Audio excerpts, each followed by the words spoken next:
Bab 83, Dr. Vero. Ingatan tentang kejadian semalam berputar di benak Riana saat pertama kali membuka mata di pagi hari. Ia menggeliatkan tubuhnya yang terbaring di atas kasur busa. Memijat tengkuk lehernya berulang-ulang demi mengurangi pegal, kemudian mengubah posisi dari yang semula berbaring menjadi duduk bersandar. Memandangi pantulan wajahnya melalui cermin, Riana meringis sendiri. "Kenapa aku terlihat menyedihkan?" Gumamnya pelan sambil menatap mata sembab dan juga kulit wajahnya yang putih pucat. Semalam, Gali baru meninggalkan rumah kontrakan sempit itu setelah Riana mengusir dan memaksanya untuk pergi. Sempat pula terjadi pertengkaran hebat karena lelaki itu menciumnya secara paksa. Lamunan Riana akan kejadian semalam membuyar disusul dengan hela napas panjang. Arah jarum pendek pada jam di dinding sudah menunjuk ke angka ke-6. Riana memaksakan dirinya bangkit setelah mengumpulkan tenaga. Masuk ke kamar mandi dan membersihkan diri. Pagi ini sebelum berangkat ke kantor ia akan mengunjungi sang ibu. Kemarin ia mendapat kabar bahwa ibunya sedang kurang enak badan. Kabar itu pun membuat Riana yang sedang berada di luar kota menjadi khawatir dan memutuskan untuk pulang lebih awal. "Kamu baik-baik saja kan, Riana?" tanya Bu Nana khawatir setelah melihat mata sembab putrinya. "Aku baik-baik saja, Bu," jawab Riana memaksakan senyum di sudut bibirnya. Ia peluk sang ibu sebagai pelepas rindu. "Tapi kamu agak pucat," sambil membelai wajah Riana dengan penuh kasih. "Tidak apa-apa, Bu. Ibu sendiri bagaimana? Katanya ibu sakit. Cuma demam sedikit." Wanita paruh baya itu tampak lesu dan pucat. Pancaran penuh luka tergambar jelas dalam mata Riana kala menatap sang ibu. Sudah 4 tahun ini Bu Nana menghabiskan masa tuanya di Hotel Prodeo, dan masa hukuman atas kejahatan di masa lalu akan selesai. Dalam beberapa hari lagi ia akan menghirup udara bebas. "Kamu jangan terlalu memikirkan ibu. Kamu juga berhak bahagia dan menemukan jodoh yang baik. Aku bahagia dengan hidupku yang sekarang, Bu. Tidak perlu lagi pura-pura seperti dulu. Aku merasa lebih nyaman." Bu Nana menyeka air mata. Kepingan sesal menikam hati dan menciptakan rasa sakit tiada terkira. Karena kejahatan di masa lalu, putrinya sendiri yang harus menanggung beban. Hingga sekarang Riana selalu merasa rendah diri. Riana merasakan lemas pada tungkai kakinya saat memasuki lobi kantor. Ia mempercepat langkahnya menuju lift. Namun, saat melewati meja resepsionis sepasang kaki menjegal kakinya hingga terjatuh. Beberapa berkas di tangannya berhamburan ke lantai, disusul dengan tawa renyah beberapa wanita. "Maaf ya, Riana. Aku tidak sengaja," ucap seorang staf wanita tanpa berniat membantunya berdiri. "Kamu tidak akan mengadu pada Pak Alfian untuk memecat kita-kita, kan?" sambung staf wanita satunya. "Tidaklah. Riana kan hanya mantan calon tunangan bos. Dia tidak akan mengadu karena dia bukan siapa-siapa lagi," tambah seorang lainnya. Riana hanya diam sembari memunguti berkas-berkasnya. Mendapat perlakuan seperti ini dari staf lain sudah menjadi hal biasa baginya. Dihina dan dipandang rendah sudah menjadi makanan sehari-hari. Namun, Riana menganggap semua yang ia dapatkan sekarang adalah buah dari kesalahan yang ia tanam sendiri. Tanpa kata, Riana langsung bangkit dan menuju lift. Menunggu beberapa saat hingga pintu terbuka. Namun, apa yang ia dapati di dalam sana membuatnya membeku. Gali bersama Dr. Vero baru saja keluar bersama dari lift. Dr. Vero bahkan sedang melingkarkan tangan di lengan lelaki itu.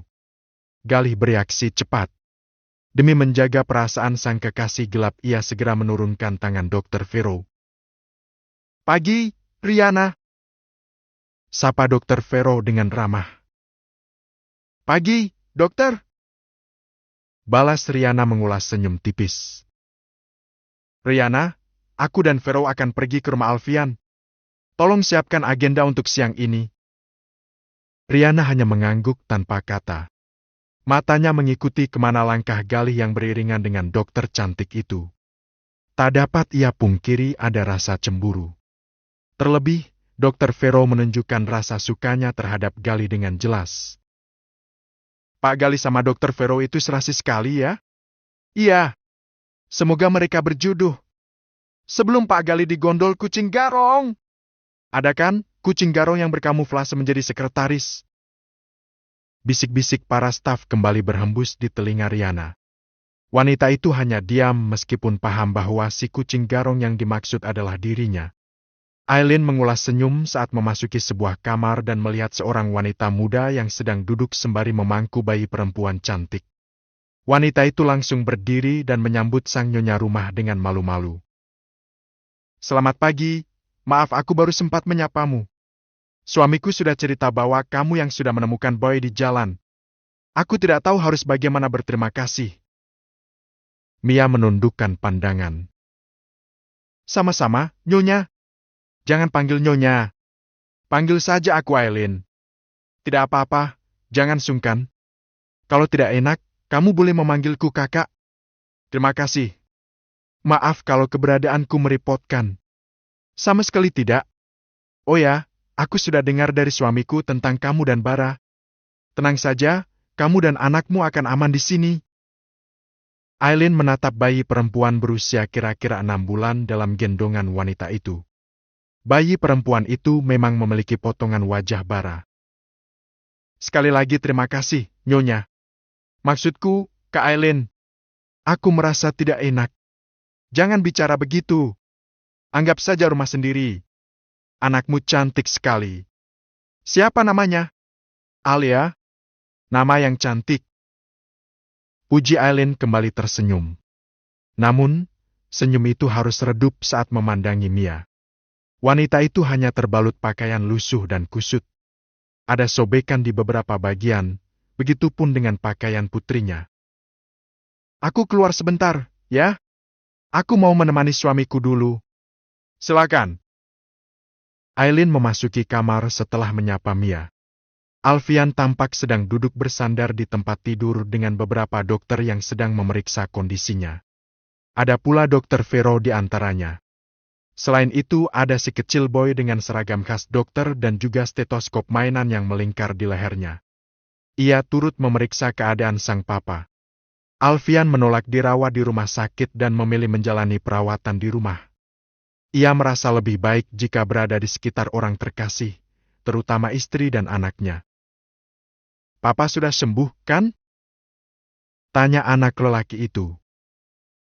Iya, dong. Kan ada Dokter Boy. Sahut Vero sambil membelai puncak kepala si kecil. Boy tampak antusias. Namun, bibirnya seketika mengerucut saat mendapati Dokter Vero menancapkan jarum suntik ke lengan kanan papanya. Kenapa suntik punya bayi nggak ada jalumnya, Pa? Tanyanya, sambil membandingkan mainannya dengan alat suntik sungguhan milik sang dokter. Alfian tertawa kecil. Nggak apa-apa, Nak. Kalau yang ada jarumnya itu buat senior. Kalau Bau kan masih kecil. Tapi bayi juga mau yang ada jalumnya. Nanti kalau bayi sudah besar tante kasih jarum suntik beneran. Tambah Vero. Beneran ya, tante? Iya, sayang. Boy tersenyum girang. Sambil menunggu tim dokter melakukan tugasnya, Aileen membuka lemari pakaian. Memilih beberapa koleksi pakaian baru miliknya yang belum pernah dipakai untuk diberikan kepada Mia. Kebetulan postur tubuh keduanya hampir sama. Aileen bahkan berencana untuk meminta bantuan Riana membawa Mia ke salon langganannya. Ia yakin jika dipoles, Mia akan menjadi wanita yang sangat cantik. Akan ia buat Bara menyesal sudah menyanyiakan wanita yang sudah melahirkan anaknya itu. Setelah beberapa menit berlalu, tim dokter selesai dengan tugasnya. Vero dan yang lain lantas meninggalkan kamar itu, menyisakan Aileen dan Alfian berdua. Boy yang cukup dekat dengan Dr. Vero pun ikut keluar. Tadi aku menemui Mia. Ucap Aileen sambil mendudukkan diri di tepi tempat tidur. Kasihan dia. Bayinya lucu sekali, wajahnya mirip Bara. Sayangnya Bara tidak mau mengakui mereka. Sahut Alfian. Tanpa kata, Aileen langsung memeluk suaminya sambil menghujani wajah lelaki itu dengan ciuman. "Terima kasih, sayang," bisik wanita itu. "Terima kasih untuk apa? Karena kamu tidak membuangku dan Boy seperti yang dilakukan Bara terhadap Mia dan Alia. Padahal dengan uang, kamu bisa saja mengasingkanku ke tempat yang jauh. Aku bisa bayangkan bagaimana hidup Mia beberapa bulan ini." Alfian menciumi puncak kepala wanita itu. Memeluknya lebih erat. "Kita sudah berakhir, Fer.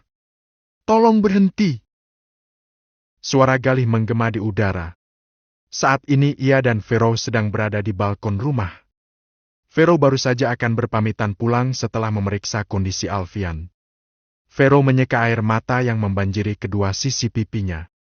Penolakan terus ia dapatkan dari mantan kekasihnya itu. "Apa sudah tidak ada kesempatan lagi untuk aku? Aku akui aku salah, tapi kamu tahu keadaanku waktu itu, kan? Kamu juga pernah bilang akan memberiku waktu." Guy hanya diam dengan kedua tangan terlipat di depan dada. Pandangannya lurus ke arah taman yang luas. "Maaf, Fer. Sudah tidak bisa. Aku sudah bersabar menunggu beberapa tahun tapi kamu tidak juga berubah. Apa aku salah kalau mau memulai hubungan baru? Tapi siapa perempuan itu? Siapa yang sudah menggantikan posisi aku?" Pekik Vero mulai kehilangan kesabaran. Embusan napas panjang terdengar dari Galih. "Kamu akan tahu nanti. Kamu mengenal dia."